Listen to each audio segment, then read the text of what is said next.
नमस्कार दोस्तों। दिल्ली के मुख्यमंत्री श्रीमान अरविंद केजरीवाल जी को जब राउज एवेन्यू कोर्ट में पेश किया गया तो उन्होंने जो ऐसी ऐसी बातें बताई हैं जज साहब को, उसके बाद हर कोई हैरान है। अरविंद केजरीवाल जी ने वहां पर बताया कि शराब घोटाला हमने नहीं किया है, हम निर्दोष हैं, मैं भी निर्दोष हूं, आम आदमी पार्टी भी निर्दोष है और श्रीमान डिप्टी सीएम जो अरविंद केजरीवाल की सरकार में थे मनीष सिसोदिया, वो भी बेकसूर हैं, हमारा कोई कसूर नहीं है। उनका कहना था कि जो शराब नीति लाई गई वो आइडिया हमारा नहीं था, लेकिन इन्होंने ये नहीं बताया वो आइडिया किसका था। जब उनसे ये पूछा जा रहा है कि शराब घोटाला जो हुआ, जिस शराब नीति की वजह से हुआ, जिस प्राइवेटाइजेशन की वजह से हुआ, उस नीति को किसने बनाया था और ये आइडिया किसका था, तो अरविंद केजरीवाल का ये कहना है कि वो आइडिया मेरा नहीं था, लेकिन वो ये नहीं बता रहे हैं कि वो आइडिया किसका था। यानी वो कुल मिला के ये कहने की कोशिश कर रहे हैं कि वो आइडिया मनीष सिसोदिया का था, वो आइडिया मेरा नहीं था। जब आप एक मुख्यमंत्री के पद के ऊपर बैठे हैं और कह रहे हैं कि शराब नीति बनाने का आइडिया मेरा नहीं था, तो फिर किसका था वो आइडिया? अगर आपका नहीं था तो किसी और का तो रहा होगा। आपके हस्ताक्षर के बिना कोई चीज़ आगे नहीं बढ़ सकती। भले ही आपने हस्ताक्षर ना किए हों, लेकिन आपकी सहमति के बिना शराब घोटाला नहीं हो सकता, यानी नई शराब नीति नहीं बन सकती। हम मान लेते हैं कि शराब घोटाला नहीं हुआ, आप ये बता दीजिए कि शराब नीति बनाई किसने। आप कहते हैं हमेशा कि ये शराब नीति बहुत अच्छी है, इससे फ़ायदा हो रहा है, और जैसे ही एफआईआर सीबीआई दर्ज करती है इसके ऊपर तो आप उस शराब नीति को हटा देते हैं और आनन फानन में वही पुरानी शराब नीति को ला देते हैं। लेकिन जब आपसे पूछा जा रहा है कि शराब नीति किसने बनाई, तो आप कह रहे हैं कि ये आइडिया मेरा नहीं था। ये आइडिया किसका था फिर? मनीष सिसोदिया सुप्रीम कोर्ट में ये पहले ही मान चुके हैं कि जो शराब घोटाला हुआ है ये मेरी देखरेख में नहीं हुआ है, ये जो भी शराब नीति बनाई गई ये काउंसिल ऑफ मिनिस्टर का डिसीजन था, सरकार का डिसीजन था, मेरा अकेले का डिसीजन नहीं था। यानी वो पूरा का पूरा मामला जो है पूरे मिनिस्टर्स के ऊपर सौंप चुके हैं। अरविंद केजरीवाल ने किसी बात का जवाब ढंग से अभी नहीं दिया है और सीबीआई ने, आपको पता ही है, 2 दिन पहले उन्हें गिरफ्तार कर लिया गया था और कल उन्हें 3 दिन की रिमांड पर भेज दिया गया था राउज एवेन्यू कोर्ट के द्वारा।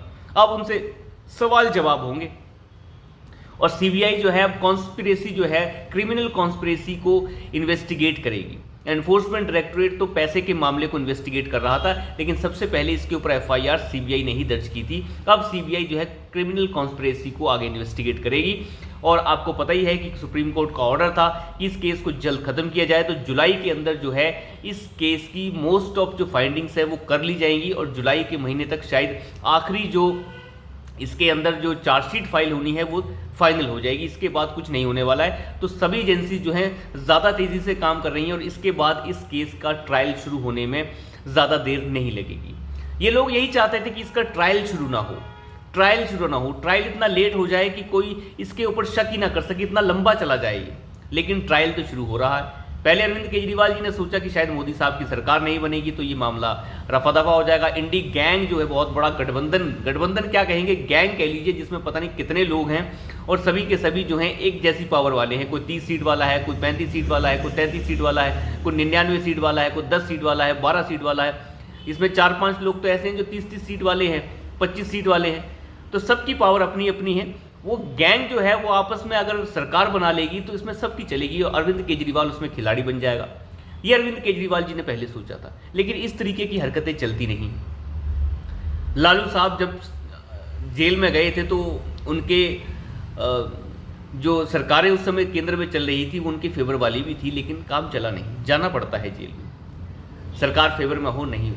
लेकिन कुल मिला के अगर हम बात करें तो अरविंद केजरीवाल जो इस तरीके से चालाकी से खेल खेलते हैं उनका अंदाज़ा लगाना बहुत मुश्किल है। अरविंद केजरीवाल ने कितनी सफाई से कल ये सब कुछ कह दिया कि मैं भी निर्दोष हूं, आम आदमी पार्टी निर्दोष है, सब निर्दोष हैं, केवल प्रधानमंत्री मोदी की वजह से ये हो रहा है। सिर्फ यही आरोप है। आज तो सुनीता केजरीवाल ने सीधा ही कह दिया है, एक्स के ऊपर उन्होंने लिखा है कि जो भी हो रहा है, पहले तो सद्बुद्धि के लिए हम कहते थे कि ईश्वर सबको सद्बुद्धि दे, लेकिन अब हम ये कहेंगे कि तानाशाह का विनाश हो।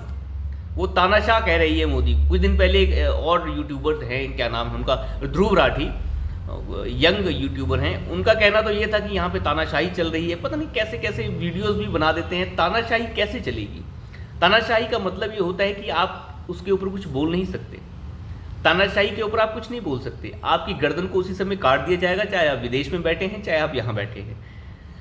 भारत के अंदर तानाशाही नहीं आ सकती, ना तो आई है ना तो आएगी, सीधी सी बात है। यहाँ पे लोग चुने जाते हैं, लोग उखाड़े भी जाते हैं, नए लोग आते भी हैं, पुराने लोग जाते भी हैं। अभी प्रधानमंत्री मोदी पहले 301 सीट के साथ 304 के साथ थे, अब वो 240 के साथ हैं।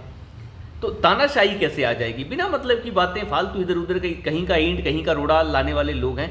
खैर ये चीज़ें अलग है, उन्हें सुनने वाला एक वर्ग है जो उस चीज़ टाइप की चीज़ों को सुनकर संतुष्ट हो जाता है, वो अलग बात है। लेकिन आज सुनीता केजरीवाल ने भी ये साफ कह दिया कि तानाशाह का विनाश हो। भैया कोर्ट को सरकार के साथ मिक्स करने की आवश्यकता क्या है? कोर्ट आपको जेल भेज रहा है बार बार, कोर्ट ही आपकी जो है बेल भी देख रहा है, फिर मोदी इसमें क्या करेंगे? मेरे तो समझ के बाहर है कि क्या मैं मानता हूं कि इन्वेस्टिगेटिंग एजेंसीज जो है उनके ऊपर सरकार का प्रभाव होता है, बिल्कुल होता है, लेकिन उस प्रभाव की एक सीमा है।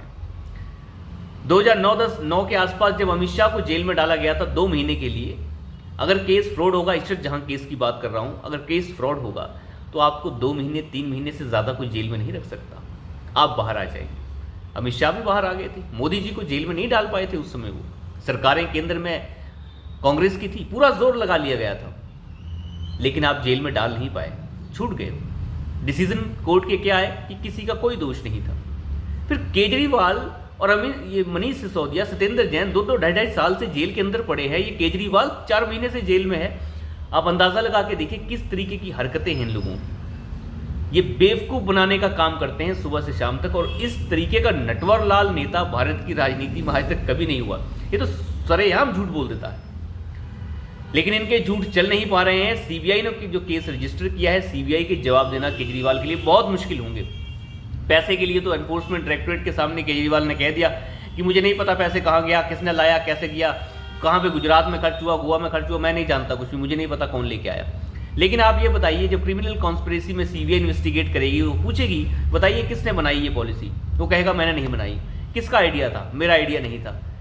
फिर किसने बनाई? मुझे नहीं पता। इस तरीके के जवाब वो देते हैं जो बेवकूफ़ होते हैं, और वो सोचते हैं कि ये बोलने से हम बच जाएंगे। सरकार आपकी, सब कुछ आपका, लेकिन पॉलिसी किसी और ने बना, भाजपा ने बना दी होगी वो पॉलिसी, कांग्रेस की लीडर्स ने आके बना दी।